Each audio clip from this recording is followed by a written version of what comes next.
Alright everyone, I've got a quick presentation tonight about the local disaster rescue comp we did last year.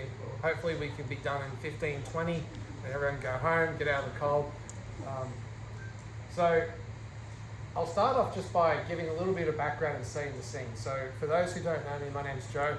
I've been in the service 23 years. I joined when I was 18 back in 2003. I joined in New South Wales unit, and at that time, one of the first things you did was not stormwater, it was general rescue. A lot of the things that were in general rescue at the time, which is like pumps and generators and hand tools and lighting and things like that, was separate to the stormwater stuff at the time. Stormwater was just like roofs and like water diversion, sandbagging kind of thing. So they called it general rescue, but there wasn't actually a lot of like rescue techniques in it. We did do some things like ladder slides and ladder hinges for the older people who know what they are. Anyway, so because that was my introduction, I'm kind of passionate and have a really strong interest in rescue techniques, which is why I am interested in this kind of things.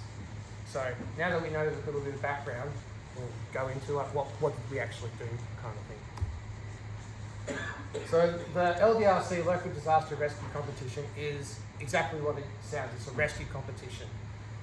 Some activities are designed for teams to go in and perform certain tasks, and you're scored on various criteria, and then there's a winner at the end, basically.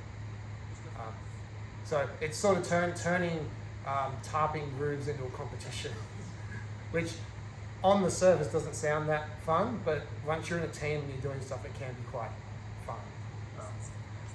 Just a few things. This year the comp was made up of 6 members with the reserve. We had, what we did is there was 7 people including the reserve and 6 stations. So what we did is we subbed 1 person out for each station. So that way everybody got a chance to have a play and there wasn't just the reserve sitting there all day watching and not participating. And these are the 6 activities we did. So this is also the order we did them in. So obviously because there's a team competing from every unit, you can't send every unit to the same stand at the same time, right? I think this worked out really well for us because we sort of did the arduous, heavy lifting ones early in the day and we could sort of ease into the afternoon a little bit. I think if you had to do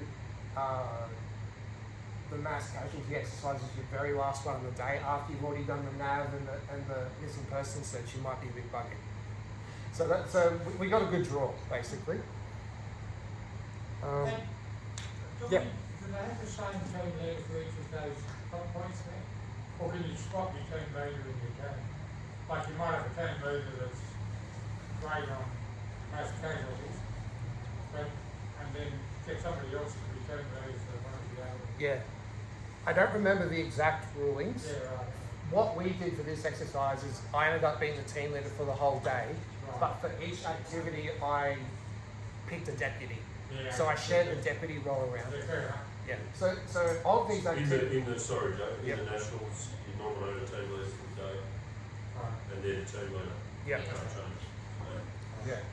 So I'm competent at everything, but I'm stronger in some areas than others. So what we did as part of our training is we tried to figure out what were the team's strengths, and then I allocated the deputy based on people's preferences and strengths in different activities. So we're trying to give ourselves the best chance to not just succeed and win, but actually complete the activity. The design philosophy that goes into some of these is sometimes they're deliberately designed to not be completed. They give you too much to do in the timed allocation. One thing that's not mentioned on the slide here is that each stand ranged in duration between, I think, 15 to 45 minutes or 30 to 45 minutes. So you don't get a lot of time. Like by the time someone comes over, we'll get to that in a second, sorry. Get ahead of myself. All right, so what happens when you turn up to a stand is the stand leader will come over and give you a briefing, and that's when the clock starts. So you're on the clock straight away. So if you only get 15 minutes to do a search, you waste 5 minutes or more of it receiving the brief, go back to your team and say, this is what we need to do. That's another couple of minutes, and then you've only got so much time left to actually complete the task. So it's really important that you have good listening skills and you're familiar with the SMEAC format and you can absorb information. The other skill is figuring out what information is actually relevant, what is background, and what is not relevant. Because sometimes, as they design the stand not to be complete, they'll give you dummy information or red herrings to mislead you. So briefing and debriefing, and then communicating that briefing information back to the team is a really important skill. And you don't realize how important it is until you're doing it under pressure and you know something, but you forgot to tell your team. And you're getting like, why aren't you doing the thing? It's like, oh, because I haven't told you. Right. Anyway, stand number 1, missing person search. This stand was run by Maddie, and it was our very first stand of the day. So we're all bright-eyed and bushy-tailed and pumped to get out there and do the thing, and the first thing we get smacked with is a search. It was on the edges of Lake Griffin. We were targeted to find an elderly lady, and as part of the briefing, they said, log any evidence that you find, leave a radio of an AFP compact, and be back within 30 minutes. This thing about logging evidence with FireMapper, that was a dummy red herring thing. It's not something that was scored. It's part of like, okay, if we're going to score the team, how many pieces of evidence did you find? Like that wasn't part of the thing. That was there to slow us down so we wouldn't find the casualty within the time period. Right. And we didn't. No, we didn't. So that's sort of like the gamification, if you will, of the activity. If you were doing a real missing person check, then absolutely, yeah, you would be doing everything that you were tasked to do by the AFP or whoever your search commander is. Does that make sense? There's kind of a split between what you do in real life versus what you do from the gaming side of it. Right? And it's this gamification aspect that rubs people the wrong way. Some people don't like it, and that's fine.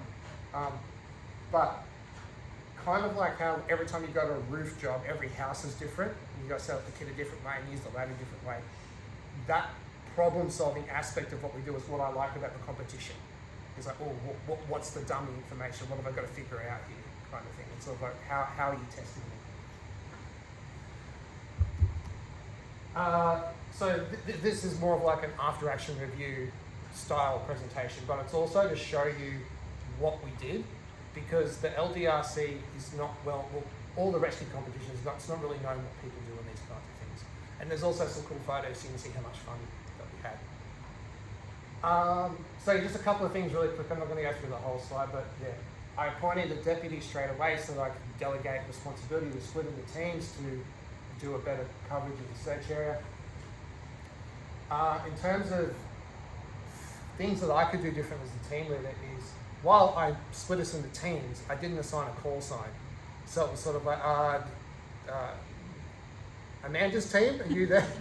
kind of thing. So it would have been good if like your team 1, we're team 2.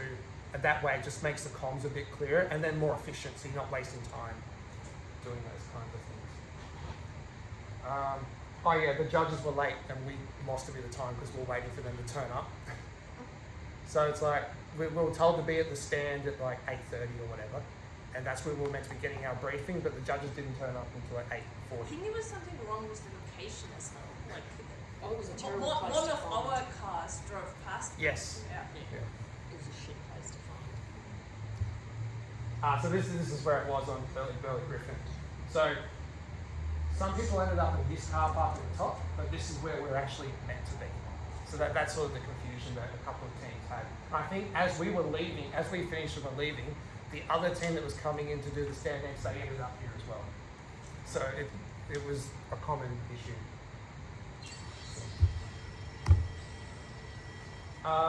This is what they used to send us to each stand. So it wasn't just go here, it was like, here's your what 3 words, plug that into your map and then go find the thing. So it's sort of just adding to the sort of the atmosphere and the whole idea of this is a challenge and you've got to be on your toes the whole time.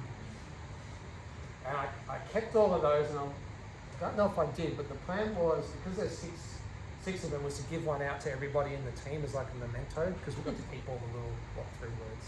If people are into sentimental stuff like that, I like little keepsakes and things. Put it on the fridge. Yeah. All right, number 2. This one was really, really, really fun. we had to get in boats and go across to one of the islands on Lake Griffin, and then we had to do some casualty handling, first aid, and then bring them back. We only had 45 minutes for this, which is not a lot of time to get in, like, get your briefing, get in the boat, go over, search for casualties, do your first aid, transport them, and get back, right? And attend the minister. Yeah, there was some delays starting this one because the minister was coming out for a photo op. Sorry, Joe. Do you have a boat operator assigned to the boat?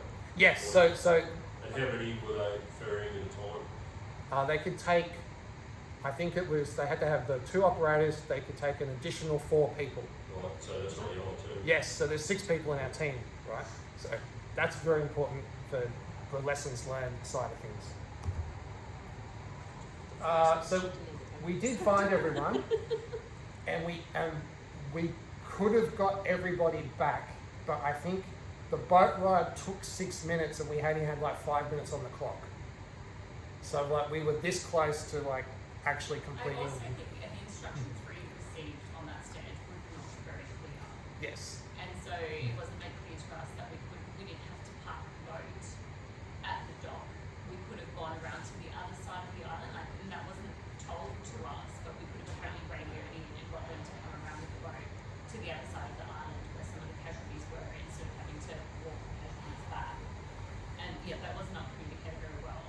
And none of us had radios because we were told you don't need radios, they'll be given to you on the day, and radios were not handed out, so we couldn't communicate with each other on the other side of the island, Yeah. which, yeah. That's a very good point. So this comes back to my earlier point about one of the ways that they can trip you up is lying by admission, like not giving you information, or giving you a tidbit and expecting you to take that and ask. So what they did here is the loading point that was our starting position, you could only load from that point. But the way they framed it was like you can only use the boat at that point and the drop off on the island. What they didn't say was that you could use multiple points on the island to load from, but you could only unload at the main base at that one point.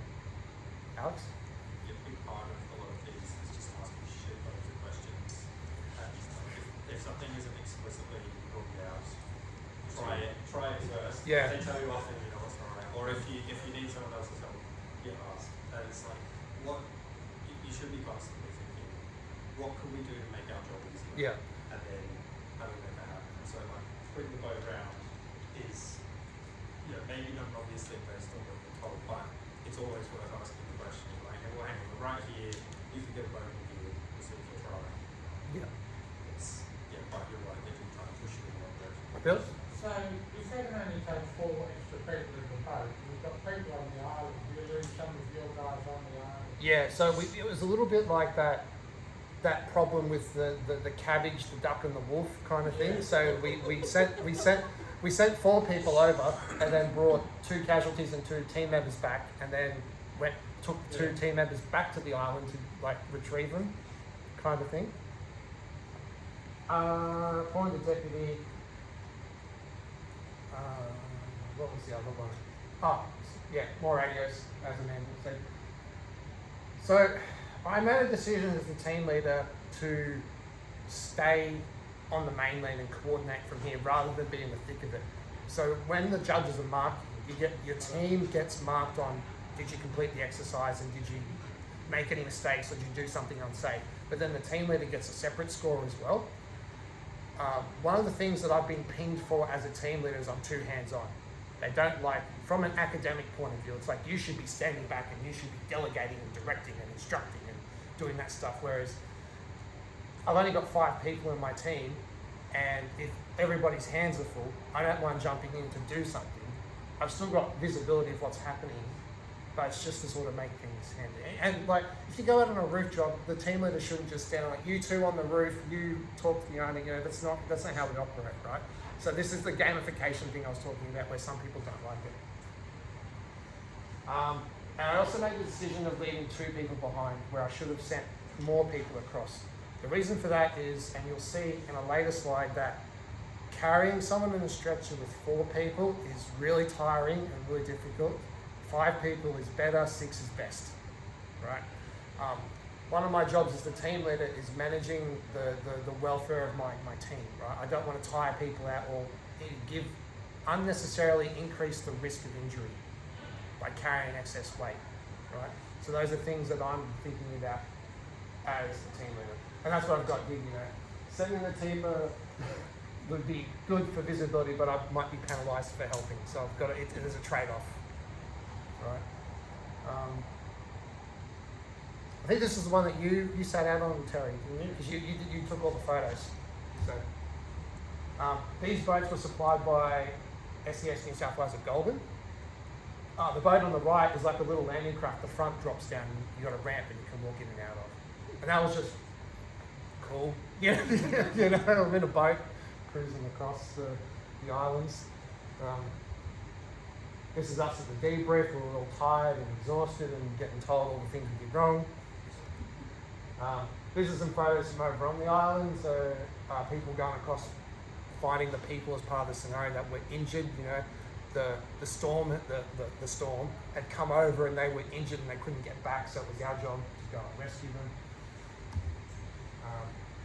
Lots of photos from this run. That's our photographer. Maddie there as well, cameo. And yeah, just a quick short video of us burning across the lake. Everybody wave.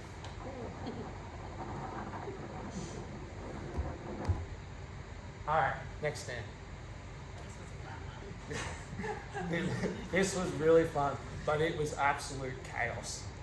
Okay, so to really set the scene, when we get in, there was an arborist convention in a park, and then a storm cell came over and smashed that. So there was a dummy hanging from a tree, and there was a generator and a chainsaw running, and the area that we had to search, it was over on the lake, and it was massive. It was like 2 football fields, the size of the area that we had to search. Right. In addition, we had 2 individuals who were conscious, but their job was to be as disruptive as possible.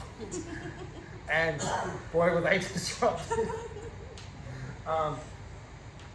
Yeah, so it was arborist competition. Our job was to set up and do like a triage and a recce and wait for ambulance to arrive. Right? Seems fine on the surface, right? But it was intense. So things we did really well is I put a tarp out and set up a staging area. I'm like, this is where you bring your casualties. This is where you come, and it was close enough that in the park people could see us, but you could still see us from the road because we had to wait for the ambulance who was going to arrive in 20 minutes. So there was a little bit of sort of strategic thinking that went into the placement of the thing. Also, because a storm cell had come through, I wasn't going to be underneath a tree because they'd say, oh, what if a branch falls on you? So I was in the open, but it was also in the shade because it was quite hot. So I'm quite happy that I picked that. Another thing is that there was a generator just running, and I just went up and turned it off. And Stefan, who was coordinating the scene, he's like, you're the only one who did that. Alex? Years ago, we had the national front in Canberra. The team that the stand that Belconnen had set up was in the heli base at the Q. And one of the distractions they had, so they had to go in and search. The lights were off. There was a bunch of casualties in there. One distraction to the boombox on full volume, playing all about that bass. I can't hear that song anymore without me. And it made a huge difference when the teams would go in and immediately identify, we can't communicate, this is extremely distracting, and we're going into a holes, so that they could then talk to each other. It was distracting to the level that one of the casualties had been on an elevated load platform on a forklift, and they were hanging with their legs, with their feet about his height, right? And the number of teams that came in and did their searches and were looking under everything, seeing everything, and would duck under the feet and keep going and not notice there was a person hanging like that. Because they were so distracting. If you're doing search, look up. I always teach that, but distractions are a big thing. If you do everything to make it less cognitive load when they So the takeaway from that is, from the gamification point of view, sometimes the obvious answer is correct. You know, the generator's there as a distraction. You don't need to all the generator on. I'll go get the fire extinguisher and put beside it in case. Just turn it off, right? This one is where I think I really dropped the ball as the team leader. So one of the things we did as part of the training and preparing for this is that if we came across a mass casualty exercise, the idea was if we did a search or a recce, if we found someone, if they could walk, we would take them out with this. But otherwise we would apply life-saving first aid, so bleeding or things like that, and put them in the recovery position and then continue the recce, come back and report, and then do our triage priority of who we're going to extract first, right? So we get to the SPAC and I brief the team and I send them out on the search. I don't think I communicated enough about that's what I wanted to happen. But also I think everyone just sort of got caught in the hype. It's like, this person's got a broken neck and I can't leave them and that. And everybody was so far away, like I said, it was 2 football fields, right? We had limited radios. I don't think we had radios. That was yeah, no radios, no difficult. So as a result, everyone was split out, and then we had a couple of instances where we only had 4 people on a stretcher, and it's getting really tiring at this point. The other interesting thing is when you're doing like primary and secondary assessments of first aid casualties, you need to know what time things happen. You know, they stopped breathing here, or I applied a tourniquet at this time, and things like that. It's really important to have a watch. I didn't have a watch at the time, so I'm trying to do it on my phone. You know, take all these notes because I had to do a handover to the medics when they arrived. So this scenario, like on the previous slide, was 45 minutes, but the ambulance would turn up in 20, and I knew that the reason they told me that in the stamp is because I was going to get judged for my handover with the ambos. So I needed to take good notes.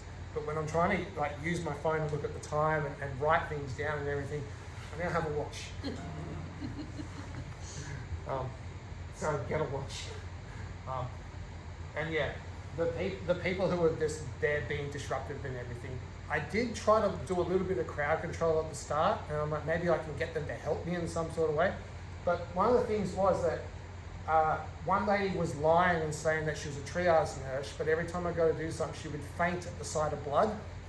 So she would go, oh, I'll help, oh, and then she would faint. And the other one kept stealing mobile phones. Yes. Yeah. One of the disruptive people was an Instagram influencer, and there was another lady who like lost her dog, and she was like, "Where's my dog? Where's my dog?" And like walking around just being distracted. Well, it was a balance, because initially she was just saying the name, so we had to say that it's a human. We had to determine who she was working for, and then I was like, "Oh, you go off when you go. Yeah. We're safe. I just keep an eye on you as you go around." Yeah. The influencer was. Yeah, She so- had an injury that I was talking to her and I'm like, looking at her and I'm like, you're not actually injured. I think she went to severe. Yeah. So I think her name was Beck. She was the disruptor. She was in your face. So well. Yeah, she like Oscar nominee, right? And then this lady over here was the Instagram influencer. They did a little bit of moulage, like fake blood things. So her knees were all bloody. I think she might have had some stuff around the neck, whatever. But this is us at the staging area trying to like, you stop being distracting. You help. You do this. Oh, this person stopped breathing. I need to do CPR now. Like it was just absolute chaos. I'll get to you in a sec, Alex.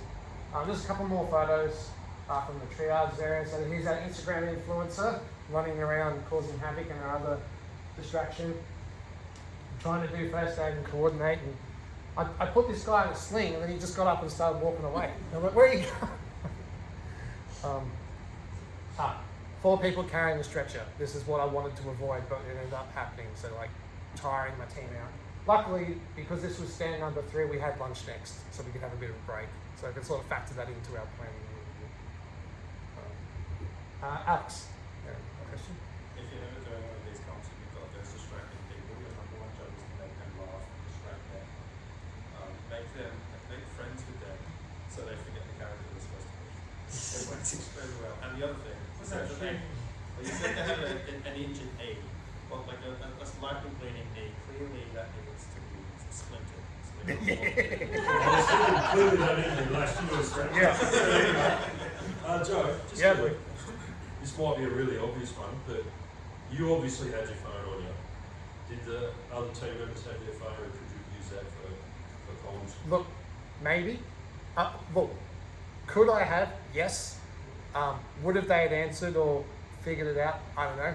Maybe. As well, like having to sit there and go to contacts and Yeah. find it, and, you know, that takes time. Obviously, the radio was only just going on. Oh, absolutely. Yeah. But Yeah. I mean, just even like a couple of, just one key person, just have an open line with them and Yeah. just leave it open. Yep. No, that's a great. Speaker. I think that is absolutely brilliant, and I think it's so good that the judge would come up and like if I put my phone down and turn away, he just Well, the person who was stealing the phone probably would have knocked them off. But, yeah. yeah, the other thing, just as a quick aside, if you do a search and you're looking at drones, put your phone in there and take a photo, or if you can do like your screen, if it shows you what the photos that you're going to take, it's a great way of actually looking into. Yeah. So at this point, we've done 3 of the 6 stands. It's lunchtime. We all go and grab something to drink, something to eat. We're all just chilling, and then we get given the next 3 words, and we've got to go from what's the name of that little park where we started from? It's where the train and the mini golf is. Oh, yeah, I play all like The Yarralumla. Yarralumla there. Station. Yeah. So we had to get from Yarralumla PlayStation all the way over to the dead end of Hindmarsh Drive, like down towards Cotter Road, like Rivers Unit. So it was a bit of a drive. And our next exercise was navigation. All we had to do was we're given a map with 3 points. We just had to go to each point and come back. That was it. Really simple, right? Yeah, that was further again. Yeah. So really simple exercise, but and they didn't really throw anything at us. But this is one of those things where we actually had to cover a fair bit of ground. Like when you look at the map and you look at the scale, it's like, oh, this doesn't look too bad. But once you get the briefing for 5 minutes and then you plot your course for 5 minutes and shit, we've only got 20 minutes to walk 3Ks. All right. So that was what the challenge of this. There wasn't going to be like a random lightning bolt or like someone's going to fall over injured or whatever. So yeah, a couple of things I did really well that I was hoping for. I think Maddie did this. It's like, can we have more than one map so that we don't just have one map in the team? So that was really good. Also, this is also Maddie's idea. Is one of the things we did at training is we laid out a rope of 100 meters and we all walked it and counted our steps, right? So that we knew that. Well, the idea was that we were meant to know how many steps per 100 meters we all had. And that worked out really well when we were plotting things on the ground. I do 122 steps to 100 meters. So half of that is like 61 for 50 meters. So really, really good. By this time it's starting to warm up. People are getting tired. For me, nav is an area for development. So I can do grid references, I can plot a course and things like that. But when I'm under pressure and I have to rush, there's a high chance of mistake. So there's definitely room for me to improve. And I was sort of really relying on my team too. Like, is that the course we're going to do? Good, because I trust you. If we get lost, it's your fault. Right? What we should have done is I should have sent 1 or 2 people who were really fast ahead as a scout to find it, because one of the conditions for the exercise is that all the team members had to go to the marker. So what it was is the marker would be sort of 20, 30 meters off the track. And what we would do is we would use the tracks as much as we could to get sort of parallel with the marker, and then we'd just go bush straight in to get the marker to come out. When we all moved as a group, we only moved as fast as the slowest person, and when we would get to the marker, we'd have to go in and we'd all go in and come out. If I was really focused on gaming the system, I'd send 2 runners ahead to find it, and they would meet us at the thing, and then while the rest of the group would go in and tag them up, they'd go off and find the next one. So you kind of leapfrogging, so everybody's doing something, you're doing 2 things at once, you're more efficient. And some of the feedback I got on this was there was no sense of urgency with the team. But it was hot, we just had lunch, you know, we didn't want to go walk super fast, so we phoned that one in a little bit, I think, but it's worth it. This was my favourite scenario. For this one, we weren't given, I think we were given the what 3 words, and we were told to radio, like, tug 62 or whatever, and we said, head down Cotter Road, someone will see you. And we go down Cotter Road, and we... We're supposed to be taking our The water pump, right? Water pump to help the fireys or something like that. There was some flooding. Yeah. Yeah. So the SMEAC was, go down Cotter Road, and because the fireys need your water pump. We're like, alright, so we're going. And then halfway down Cotter Road, we see a bunch of orange people like waving us down, right? I'm like, oh shit, what's going on here? Then as we pull in, we see that off the side of the road, there's a car that's smashed into a tree and everything. I'm like, oh, okay, this is the actual scenario. The pump was a red herring, right? It was just to get us down. I really like this one because when I was in New South Wales SES, I did road crash rescue for a couple of years. One of the really things I really like about road crash rescue is the techniques that are involved in disassembling a car to rescue someone. It's really quite technical, so it tickles that sort of aspect, but the hydraulics and the equipment used are really, really fun to use. Really, really fun. Like the jaws of life, like shoving it in the door and just, and the door popping off. Really, really fun. No hydraulics in this, but I felt more in my element. I felt this was the exercise I felt the most comfortable as a team leader. I'm like, I know what I'm doing here. Flag down by Marin Public, secure the scene, alert the authorities, rescue the casualties, 30 minutes. So I think Maddie was my deputy for this one. I got her on the radio, said let people know what's going on. We went and did a recce, and then we extricated everyone. We actually completed this on time. So we did really, the team did really well, really well. Yeah, delegated casualties. There was a person who had been thrown from the car or was hit by the car, and at the front of the car they were wedged underneath a tree. And we could have just rolled the tree with our hands, like just pushed it, but the judges said, oh, we're kind of expecting you to use some sort of mechanical advantage kind of thing. So we basically made a wedge and just popped it and then dragged the person out. Made a lever. Here, I was 2 hands on it, I needed to delegate more. I think they said we were the only team that actually dragged the casualty out. Everyone just sort of like popped the tree up Yeah, on the right. ground, but left them there. Whereas I think we were the only one that actually dragged the casualty out and got them into a safe area. Yeah.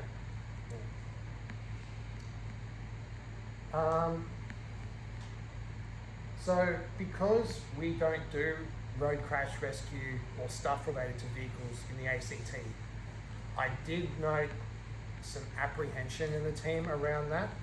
So one of the things I did when we assessed the car is I popped the hood and disconnected the battery, because that was one of the things we used to do as road crash. The reason I did that, it wasn't just because it was something to do with road crash. All around the car was a bunch of gas bottles and jerry cans. I think I tasked Terry with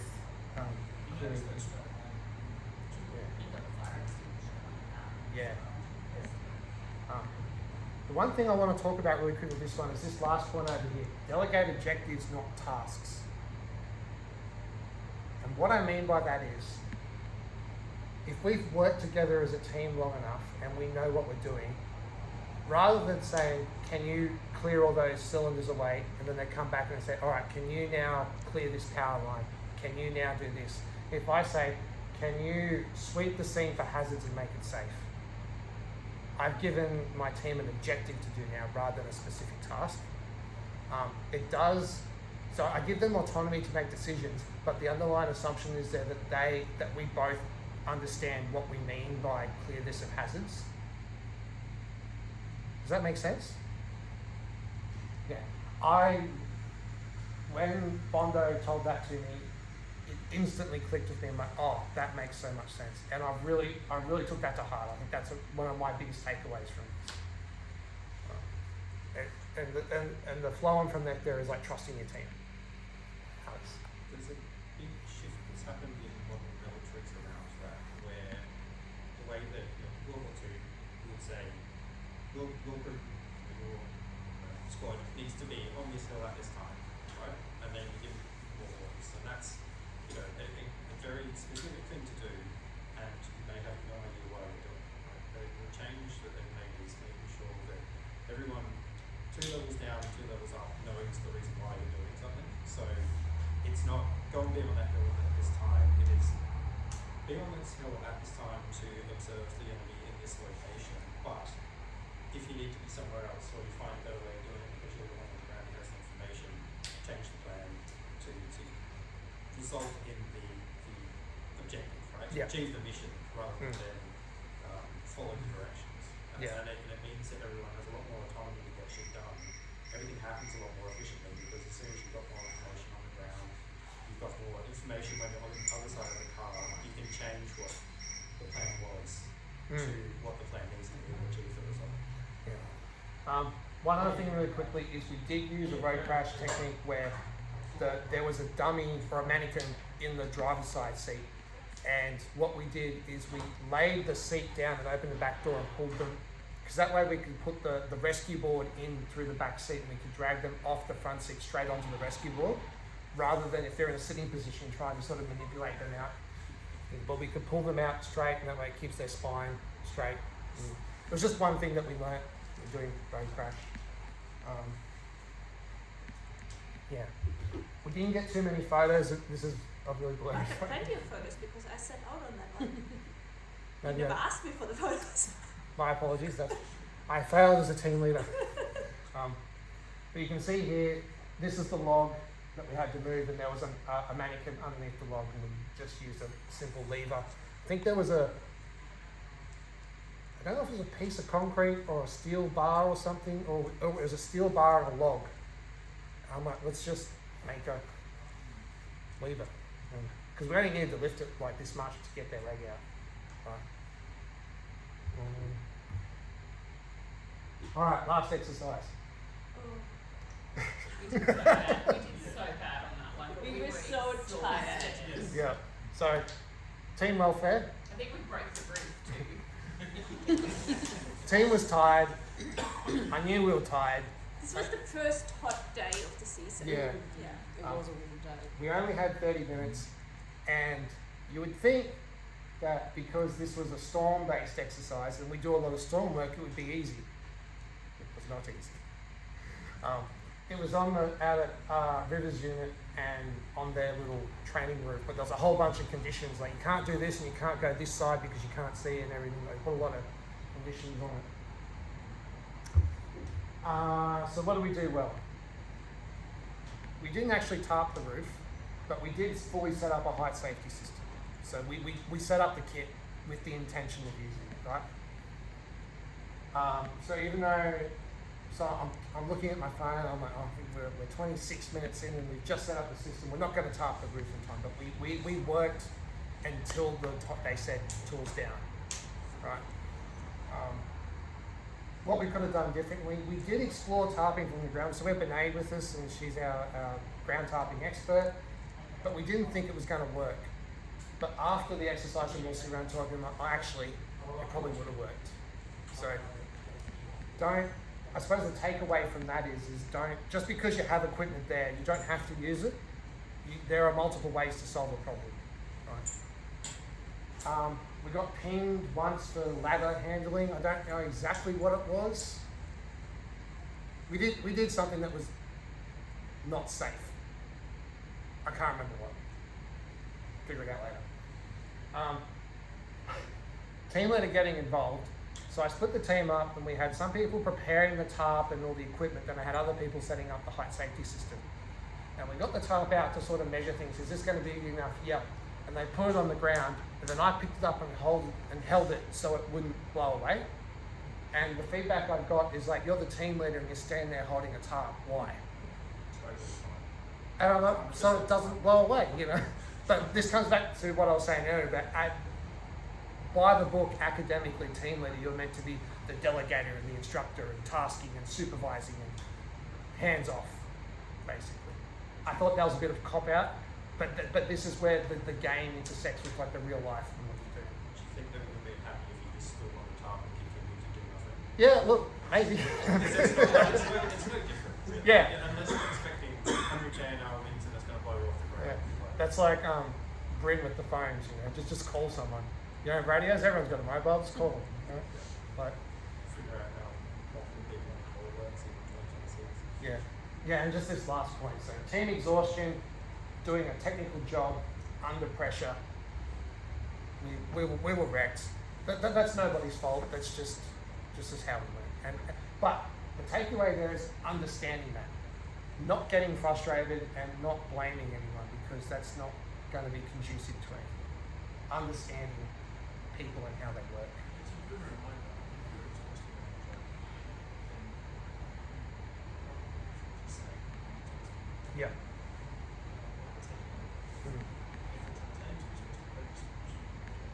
Yeah.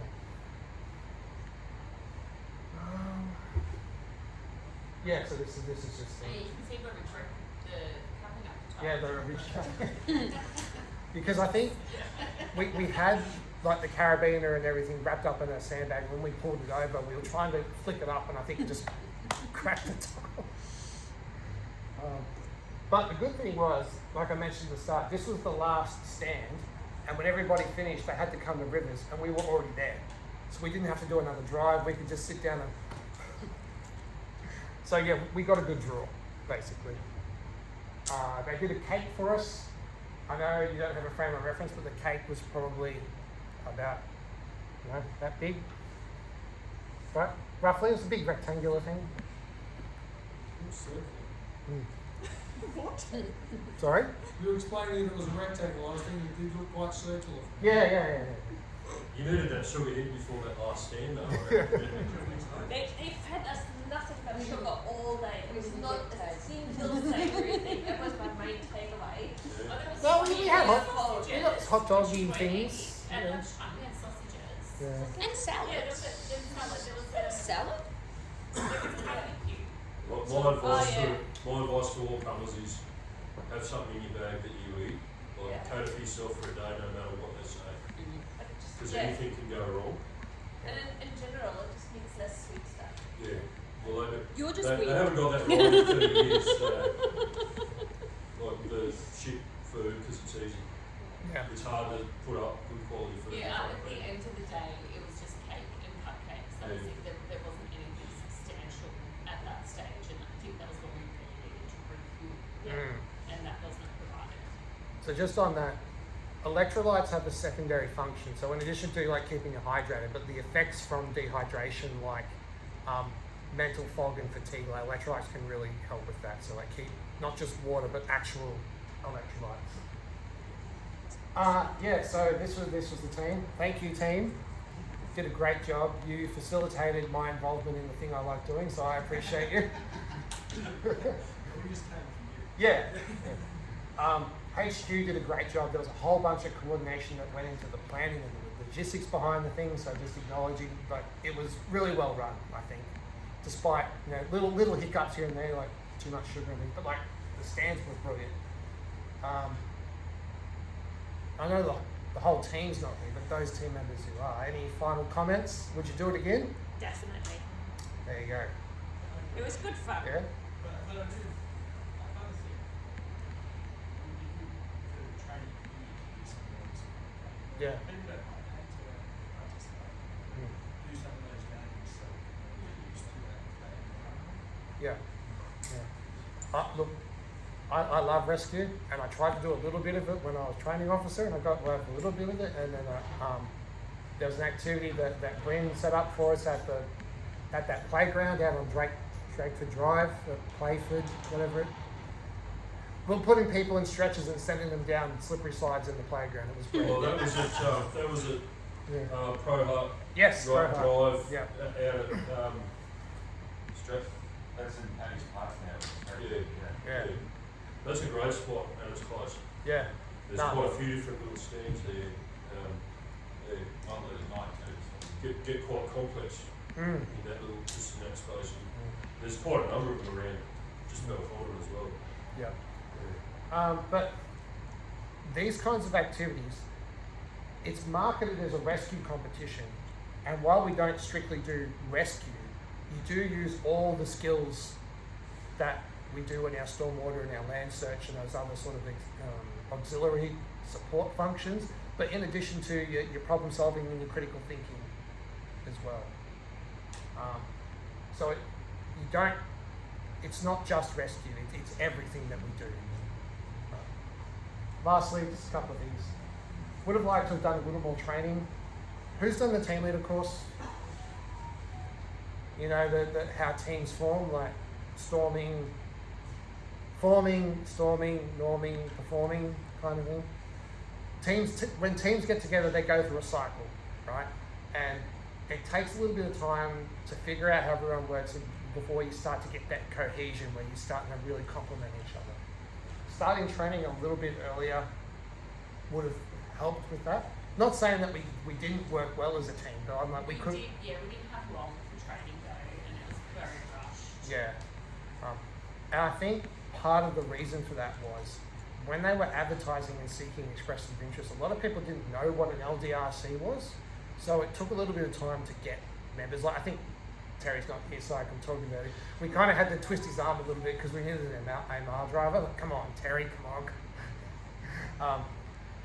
So part of the reason I'm doing this little presentation isn't just to talk about what we did, but like show you what it is, so you have an understanding. So when it comes around again, so the national competition where you have a team from each state happens every 2 years. So there's one this year, and then in the off year, which will be next year, I think there are plans to run another local one. So they're hopefully, Tristan's nodding. They'll be probably announcing it at the end of this year to start planning for the next year already. So I think November will probably be about next year's one, so Yeah. we'll start planning doing already.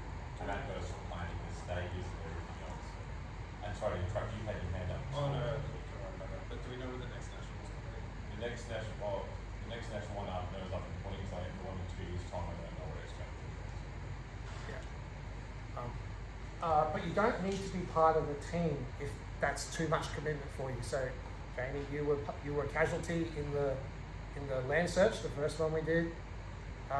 Matt had ran the section, and Tristan did some. There's probably other people who did things as well. I'm sort of blanking a little bit. Lockie was one of he was standing around at the first search. Yeah. Watching the birds or something. Yeah, I think Raj was there Yeah. and Michelle was the missing person. Yes. I He was was so sitting. lucky to have everyone come and we didn't have a dry run of it, and they didn't let me run my own stand. I had to judge another stand, which I thought was a bit unfair. We'll probably do that different. But yeah, big thank you to everyone who was a casualty or someone else on there. I didn't hear what you had to say about that stand. I was The nav stand, yeah, worst. that's that. No, we really want to make something a bit different on there and to keep that rush and energy. But just hearing from, because I've asked everyone, have you done the nav stand yet? When we did the switch over in the afternoon, and I was so happy with all the actors that we had inside it. There was a bit where they made a mistake in the briefing. It was meant to be when you rolled up and then you spoke to, like, the judge basically would say, you've arrived, now get your briefing. They ruined the pace a bit a little bit. We weren't meant to spend 5 minutes getting the rules done. It was like, you've arrived, now do your search. Yeah. So, but that's things that we'll learn for next time, and we'll probably have the people design the stand and also have heaps of time to practice it ourselves and do it. We knew we didn't have a lot of time, but I was so impressed that we got everyone to go and do it. I was so happy that we pulled off the stand because I lost an awful lot of sleep on us being able to do the stand. I went there myself to plan it out there, and we couldn't even do a dry run because no one was there, but everyone was there on the day, so it worked out super well. So just the last couple of things here. Mostly for me as a team leader and what I can improve on. So the briefing comms, I talked about that at the start, how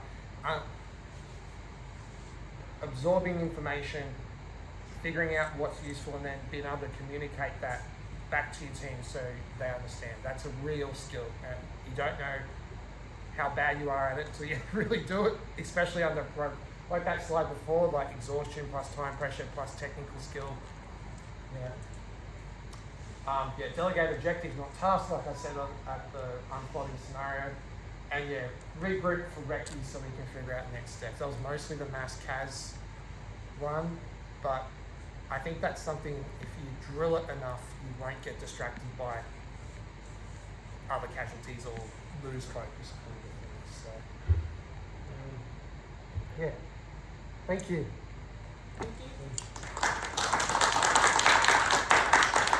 Happy to take questions or talk, otherwise you're free to go.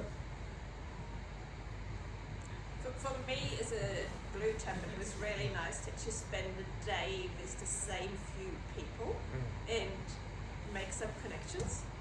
Because like we obviously had been training with the same people in the college, but then in the unit I didn't